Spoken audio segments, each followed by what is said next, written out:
The following is an Outdoor Channel original production. NASCAR Sprint Cup driver Clint Bowyer embarks on a full-throttle spot and stalk adventure after his first bull elk with a bow. All hell breaks loose right there, and that's what's so fun about bow hunting is it's so intense when the game's on.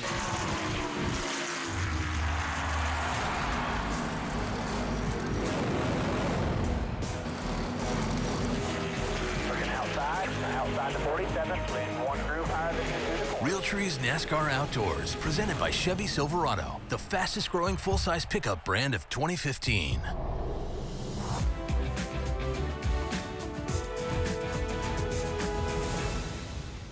Hello everybody, I'm Bill Jerk, and many of you already know that I live for the outdoors. But like a lot of you folks, I'm also a big fan of the sport of NASCAR. The passion, the power, and the pursuit of victory. It's one of the most intense and exciting sporting events in America. Here on Realtree's NASCAR Outdoors, I have a chance to take some of the sport's biggest names out here in my world. Good friends, a common passion for the outdoors, and a great getaway from the fast-paced world at the track. This week, Sprint Cup driver Clint Bowyer slips away from the pressure-packed pace of NASCAR and heads for the remote wilderness of Wyoming in pursuit of his first bull elk with a bow. About 20 miles south of Douglas, Wyoming, Bowyer is hunting at Wagonhound Ranch. Featuring over 200,000 private acres of rugged western habitat, it's that kind of place that can definitely push you to your limit. Yeah, I mean, there's one thing that's cool about this place. It's extreme. You know, last year, I mean, thinking back to last year, all the hunting we did during rifle season, and then right there at the last day, it just downpours snow, and what a crazy hunt that was. But fast forward, a year later, here we are, and you know, my first attempt at a, bow hunt out here, and it was just, I'm sold.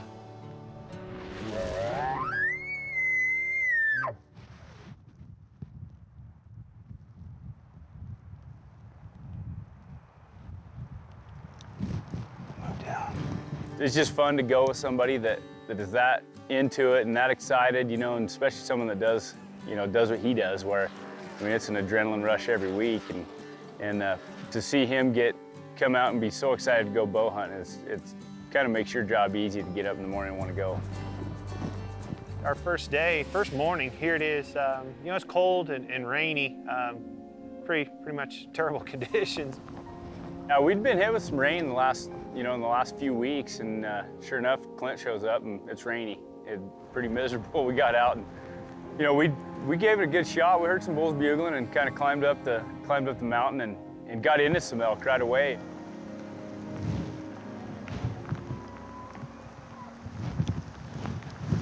We need to get on that side of him. We heard him call, and we got up there to him, and I crest the hill, and he busted us right there, but he kind of just sat there and walked back and forth.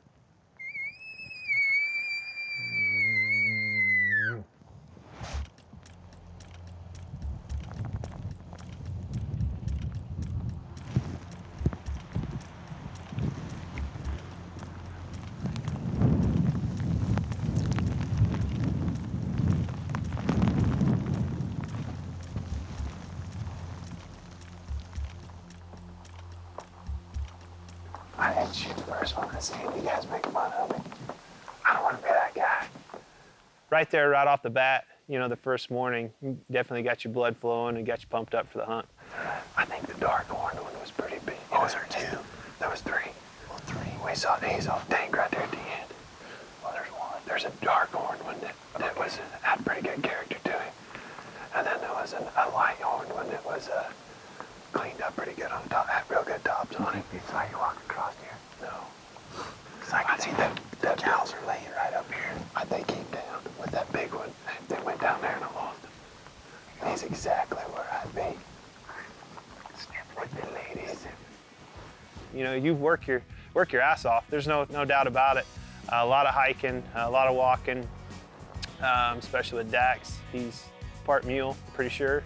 But man, I'm serious. This is an opportunity of a lifetime to come out here. Great people, a great hunt, and obviously some of the best elk in the world. So if you're into elk hunting at all and you've never bow hunted, come out here and see Dax and the boys. Clint Bowyer continues his spot and stalk archery pursuit for a mature Wyoming bull. Here, you hear them bugling, you hunt them. Coming up on Realtree's NASCAR Outdoors.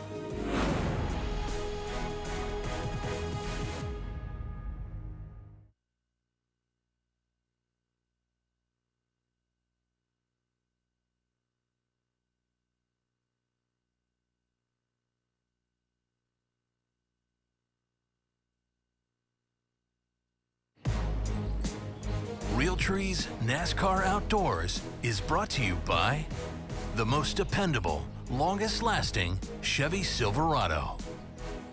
By Bass Pro Shops, your adventure starts here. And by Bill Jordan's Realtree, family, friends, and the outdoors.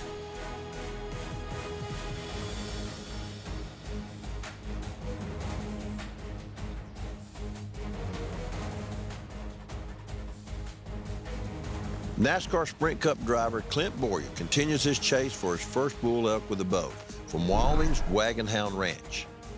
Bowyer has been racing full-time in the Sprint Cup Series since 2006, hailing 8 victories and over 140 top 10 finishes.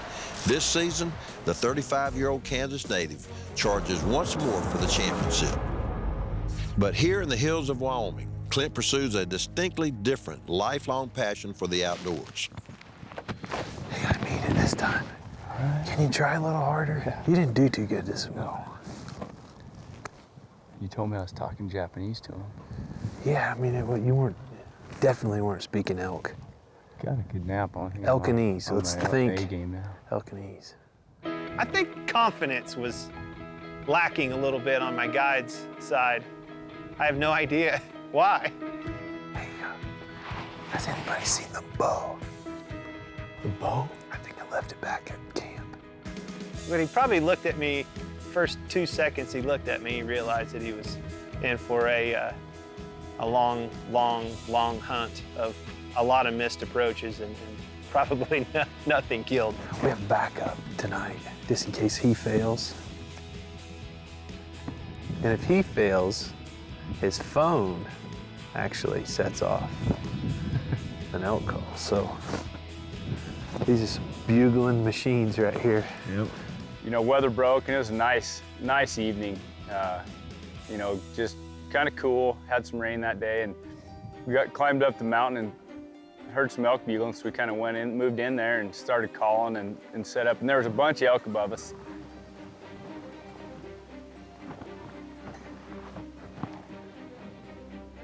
We got up there and I saw him. I was kind of, you know, turned off by him right off the bat. And I really just didn't see anything, but you could see the cows up there and you could see horns going back and forth. That's all you could see is just the top of their horns, and saw some spikes, and I saw, you know, a little 5x5, and I was like, man, let's go on, you know? You can hear them bugling everywhere. Why the hell are we worried about these? There's plenty more out there. You can see bulls running around and cows running around, bulls chasing cows, and we actually heard a couple bulls fighting up on the hill. Oh, that bull winded us. Oh, they're fighting. Let's go. Luckily, there was somebody there that had a better brain than mine, and so we elected to stay with them and pushed on. And their pack, actually, I think it built and grew. You know, you could hear some more bugling in the distance, and they got a little closer. That's our boy.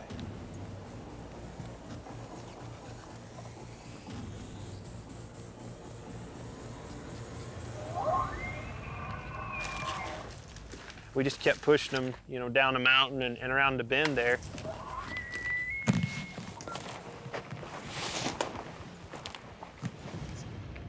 We could hear them, and we get pretty close, and we're just trying to look for that type of terrain where you could move in and try to get a shot. So we kind of went up through a little rock gap in the rocks.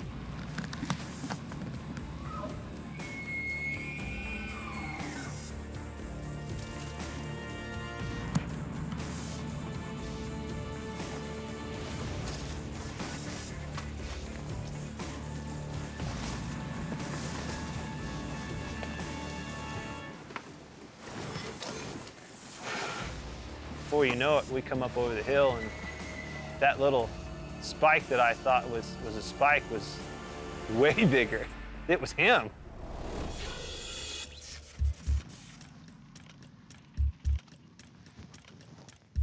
We crept up there, and I was just in front of him, and there was a bull standing right there 20 yards in front of us, and big 5-point bull. Clint just couldn't get a shot, and that bull kind of moved off, so he did move up where, you know, we could look down on the draw, and there was a bunch of cows coming out of the draw, and you could hear another bull in there. And here comes a bull just from our right, moving to our left, and Clint drew, and you know, he drew at the perfect time. This bull came out, and these cows were right in front of the bull, and he probably would have had a shot at that bull had those cows not been in the way. But when he held his bow for, oh shoot, a minute or two, and finally he just couldn't take it anymore and let down, and so they kind of boogered off and went across the draw. All of a sudden we heard some bulls fighting. I mean, they were getting at it.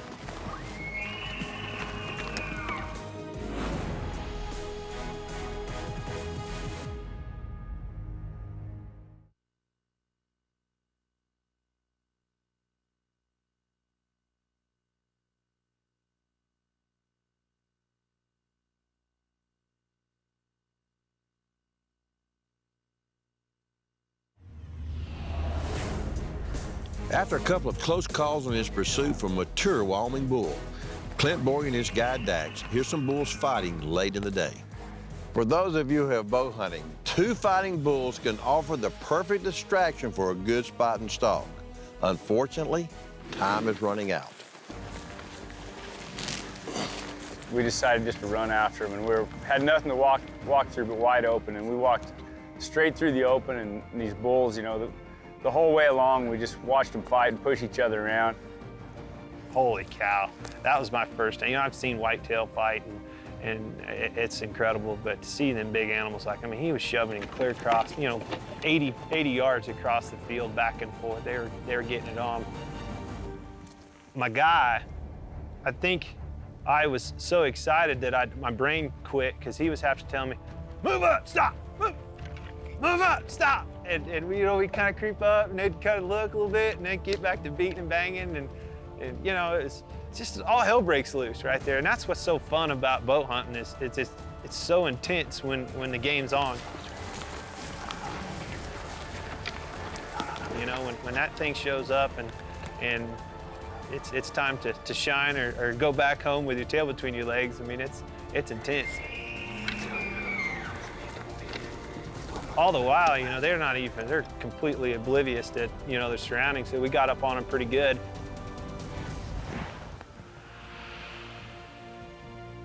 We ended up getting 40 yards from this bull, and it just, you know, it was just over this grassy hill, and, you know, Clint maybe would have had a shot, but it probably would have been too high. There was, you know, some tall grass, and I think that was a good first-hand experience of what elk hunting, you know, archery elk hunting is like for Clint.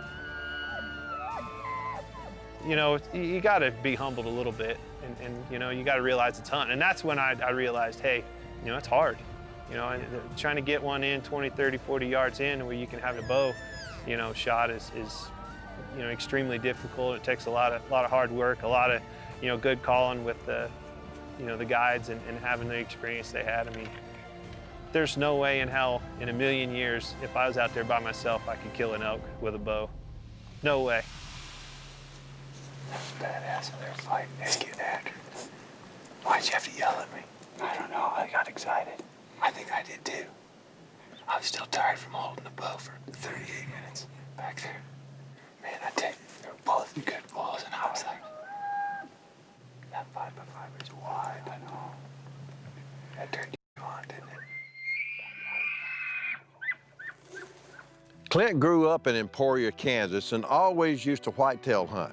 But bow hunting elk is a whole different story.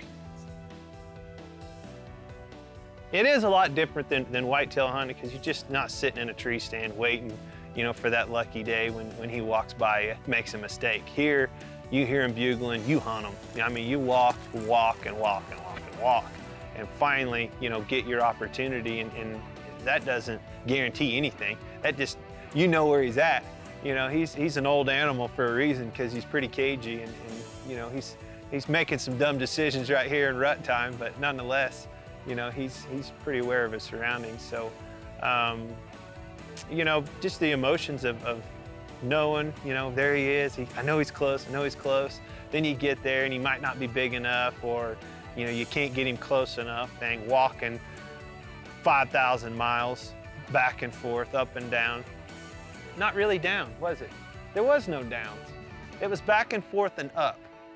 I have no idea how that happens, but if you're with Dax, you're going up, baby.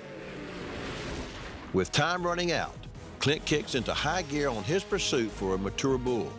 We're pressed for time. We only have 3 days. You know, we got to get out of here. Next on Realtree's NASCAR Outdoors.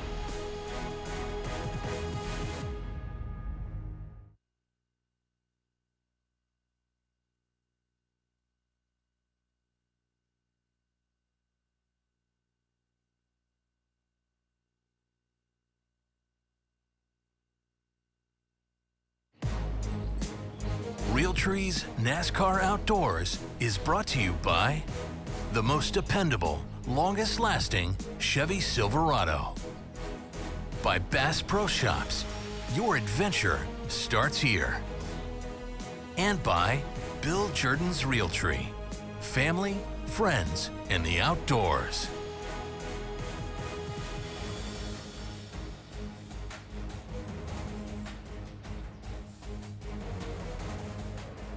NASCAR Sprint Cup driver Clint Bowyer is at Wagonhound Ranch in Wyoming after his first bull elk with a bow. After several close encounters, it's down to the wire, and the pressure is on for Clint and his guy Dax to spot another shooter. I really think this is going to be the day. What do you think? You've lost, what, like 25 pounds on this hunt? Lost 25. We've walked a grand total of 4,787 miles. Our old lady's divorced us. Nobody likes us. Except for that one, hopefully dead elk. Very soon. We're pressed for time. We only have 3 days. You know, we got to get out of here. So it's extremely hard for the guides. They got to do their homework, you know, tenfold. You know, before we get here, they know where the bulls are at, and they try to, you know, do their best to get us on them as quick as possible. But again, you know, there's no guarantees. They move around a lot.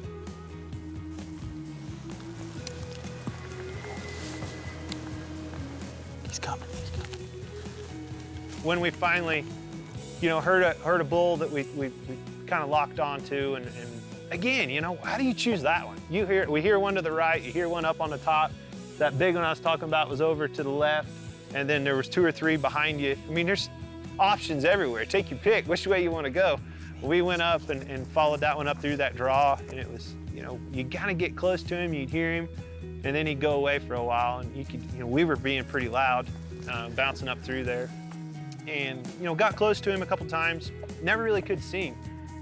You know, finally, I could see some light. Chad saw him first, way down behind us, and then, you know, Dax kind of said there he's moving, and of course I'm getting excited. Now Dax is yelling at me, quit moving, you know, and so I finally stood still, and next thing I know, Dax goes, there he is. So I'm looking down here and I'm like, nah, I don't see him. He's on the right, and I look up and there he is, like 20 yards. It's like, uh-oh.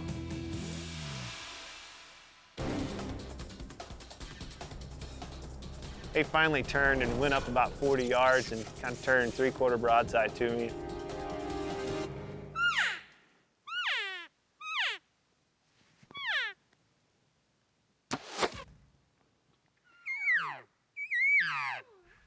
It was a good shot. It was one of those, you just knew right off the bat. I was like, that was a good one.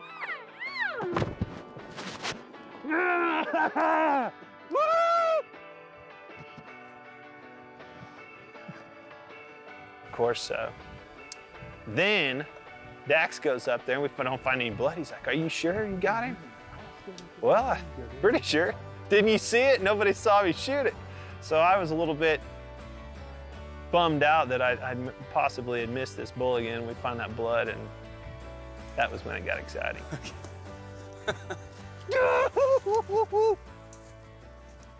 Get your asses up here. Yes! Oh, sweet. Look how funky he is. That is awesome. God dang, his eyes all. Kind of sunken in. Well, he just got shot.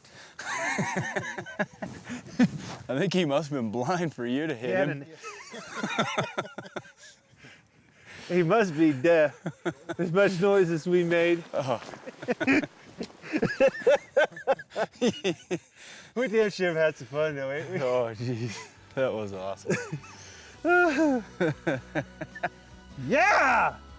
That was awesome. I mean, there's nothing like it. Like I said, you'll appreciate an elk hunt when you come out here and bow hunt like that. When you walk and walk and walk and work your ass off, you know, to try to find the right one, the right opportunity to, you know, present itself. And when it finally does,